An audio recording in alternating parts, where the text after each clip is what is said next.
نماز کے اندر جو جو چیزیں فرض ہیں، اس کے بعد نماز کے اندر جو جو چیزیں واجب ہیں وہ پڑھے، اور یہ پڑھا کہ فرض رہ جائے نماز میں تو سجدہ صاحب سے بھی کمی پوری نہیں ہوتی، نماز کا اعادہ کرنا پڑتا ہے، اور اگر واجب رہ جائے تو سجدہ صاحب کیا جائے تو نماز ہو جاتی ہے، یا فرض مؤخر ہو جائے اپنی جگہ سے یا واجب مؤخر ہو جائے تو سجدہ صاحب کرنے سے نماز مکمل ہو جاتی ہے، نماز میں کوئی کمی نہیں رہتی۔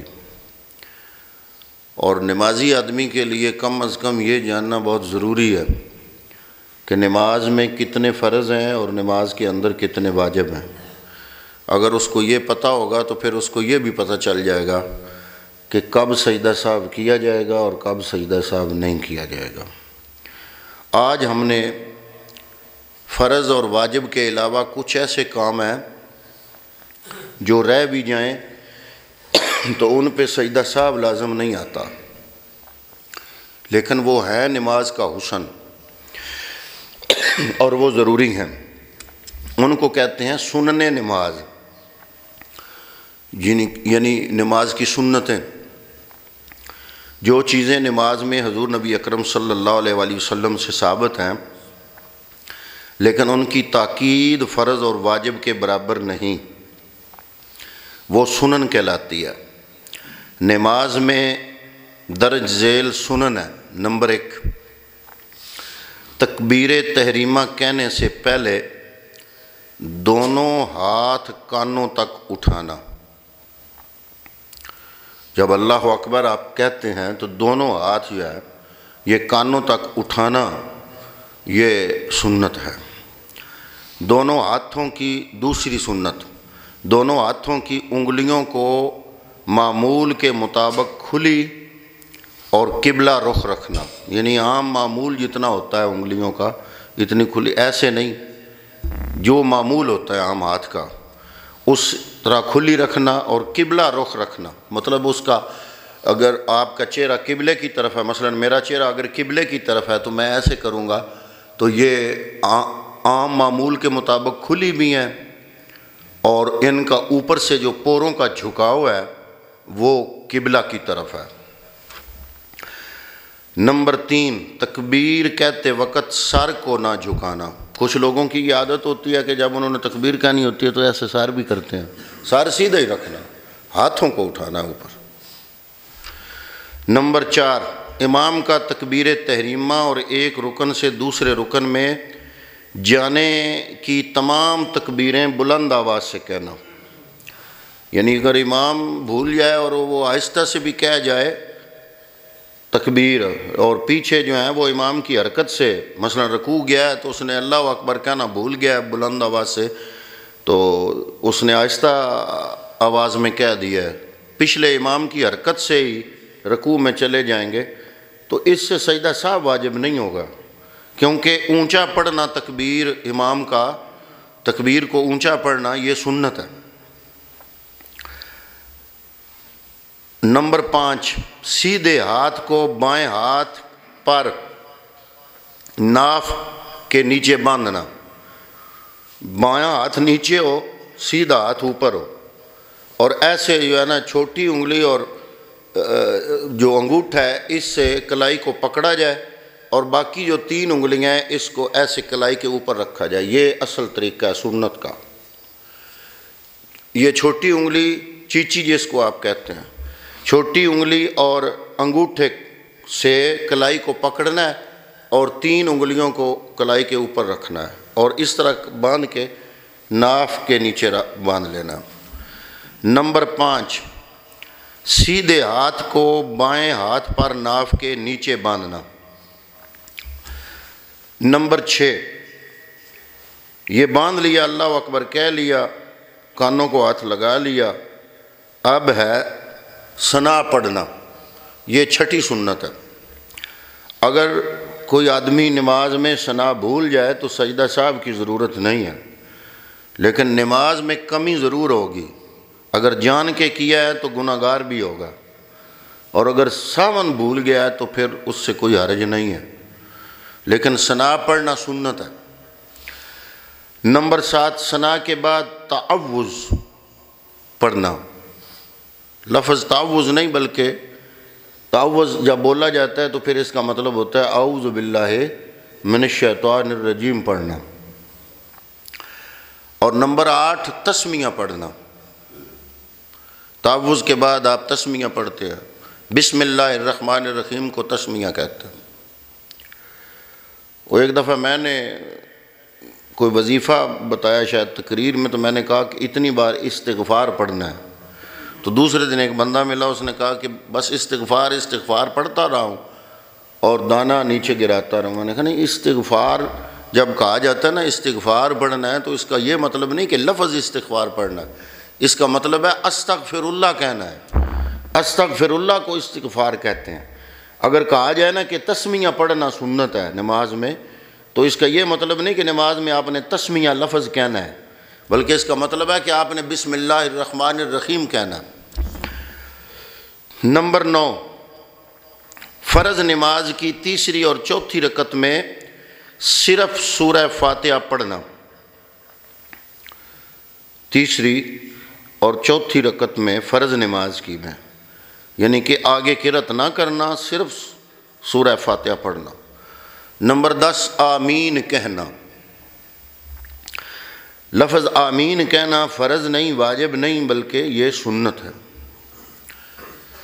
نمبر 11، ثنا، تعوذ، تسمیہ اور آمین، ان چاروں چیزوں کا آہستہ کہنا، آہستہ آواز میں پڑھنا۔ نمبر 12، سنت کے مطابق قرأت کرنا، یعنی نماز میں جس قدر قرآن مجید پڑھنا سنت ہے اتنا پڑھنا۔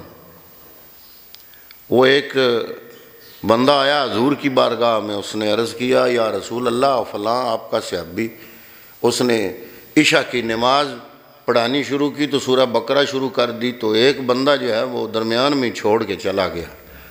تو حضور بڑے ناراض ہوئے۔ حضور نے فرمایا تم لوگوں کو مصیبت میں ڈالتے ہو، قرأت اتنی زیادہ نہ کیا کرو کہ جو کمزور آدمی ہیں، بوڑھے آدمی ہیں، وہ بیچارے کھڑے نہ ہو سکیں، درمیانہ حساب رکھ کر۔ تو وہ سنت کو مد نظر رکھ کر قرأت کرنا۔ نمبر 13، رکوع اور سجدے میں 3 بار تسبیح پڑھنا۔ ایک بار پڑھنا فرض ہے اور 3 بار پڑھنا سنت ہے۔ نمبر 14، رکوع میں سر اور پیٹھ کو ایک سیدھ میں، سر اور پیٹھ کو ایک سیدھ میں رکھنا، برابر رکھنا، اور دونوں ہاتھوں کی کھلی انگلیوں سے گھٹنوں کو پکڑ لینا۔ اگر آپ کو کوئی مسئلہ نہیں، عذر نہیں، بیماری نہیں، مجبوری نہیں، تو طریقہ سنت کے مطابق یہی ہے کہ سر اور پیٹھ برابر ہوں اور دونوں ہاتھوں کی انگلیاں کھلی ہوئی ہوں اور ان سے گھٹنوں کو پکڑ لیا جائے۔ یہ ہے رکوع کا صحیح سنت کے مطابق طریقہ۔ نمبر 15، قومہ میں، قومہ کسے کہتے ہیں کل پڑھا تھا کہ رکوع کے بعد جب بندہ سامع اللہ لمن حمدہ کے لیے کھڑا ہوتا ہے اس کو قومہ کہتے ہیں۔ قومہ میں امام کا تسمیع پڑھنا۔ تسمیع پڑھنا کا کیا مطلب؟ یعنی سامع اللہ لمن حمدہ کہنا، اور مقتدی کا تحمید کہنا، یعنی ربنا لک الحمد کہنا، اور منفرد کا تسمیع اور تحمید دونوں کہنا۔ اگر بندہ اکیلا نماز پڑھ رہا ہے، منفرد ہے، تو پھر دونوں پڑھے گا، سامع اللہ لمن حمدہ ربنا لک الحمد۔ نمبر 16، سجدے میں جاتے وقت پہلے دونوں گھٹنے۔ اب سجدے میں جانے کا طریقہ کیا ہے؟ کئی لوگ سجدے میں جاتے ہیں، جو شین میں بندہ ہوتا ہے ان کو آواز آ جاتی ہے وہ بندہ سجدے گیا۔ تو سجدے میں جانے کا جو سنت طریقہ ہے، سجدے میں جاتے وقت پہلے دونوں گھٹنے، پھر دونوں ہاتھ، پھر ناک، پھر پیشانی رکھنا۔ پہلے دونوں گھٹنے رکھنا، پھر ناک رکھنا، ہاتھ رکھنا، ناک رکھنا اور پھر پیشانی رکھنا۔ گھٹنے پہلے، پھر ہاتھ، پھر ناک، پھر پیشانی، اور اٹھتے وقت اس کے برعکس عمل کرنا، یعنی پہلے پیشانی اٹھانا، پھر ناک، پھر ہاتھ اور اس کے بعد گھٹنے۔ اگر اس طریقے سے سجدے جایا جائے اور اٹھا جائے تو گوڈوں میں بل نہیں پڑتے، وہ جو بل پڑ جاتا ہے نا وہ نہیں ہوتا اگر سنت کے مطابق کیا جائے۔ نمبر 17، جلسہ اور قعدہ میں بایاں پاؤں بچھا کر رکھنا۔ جلسہ اور قعدہ میں بایاں پاؤں بچھا کر اس پر بیٹھنا اور سیدھے پاؤں کو اس طرح کھڑا رکھنا کہ اس کی انگلیوں کے سرے قبلہ رخ ہوں، اور دونوں ہاتھ اپنی رانوں پر رکھ لینا۔ دائیں پاؤں کو کھڑا کرے گا اور بائیں پاؤں کو بچھائے گا، اس کے اوپر بیٹھے گا اور اپنے دونوں ہاتھ اپنی رانوں پر رکھ لے گا۔ نمبر 18، تشہد میں اشہد اللہ الہ پر شہادت کی انگلی سے اشارہ کرنا۔ اشہد اللہ الہ اور الا اللہ پر نیچے کر لینا۔ لا الہ پر اوپر، لام پر اوپر، الہ پڑھ کے پھر الا اللہ پر نیچے، الا اللہ پر انگلی جو ہے وہ نیچے کر لینا، گرا دینا۔ نمبر 19، قعدہ اخیرہ میں تشہد کے بعد درود ابراہیمی پڑھنا۔ یہ درود ابراہیمی جو ہے یہ سنت ہے۔ نمبر 20، درود ابراہیمی کے بعد دعا پڑھنا۔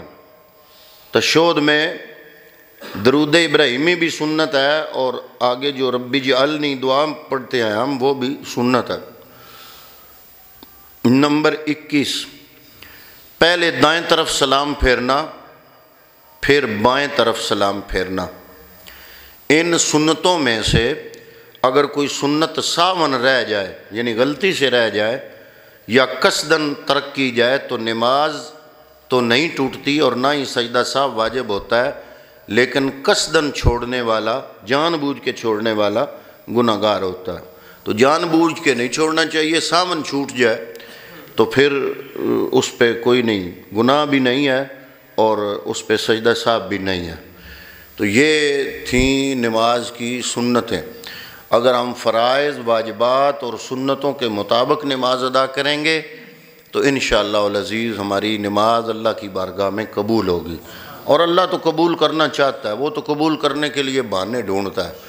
تو یہ نہیں ہو سکتا کہ بندہ جو ہے وہ صحیح نیت سے اس کی بارگاہ میں آ جائے اور کوشش سے نماز ادا کرے تو قبول نہ ہو۔ اللہ تعالیٰ قبول کرتا ہے۔ دعا ہے کہ اللہ تعالیٰ ہمیں دین اسلام کے ان بنیادی مسائل کو سمجھنے اور اس پر عمل کی توفیق عطا فرمائے۔ وما علیہ الا البلاغ المبین۔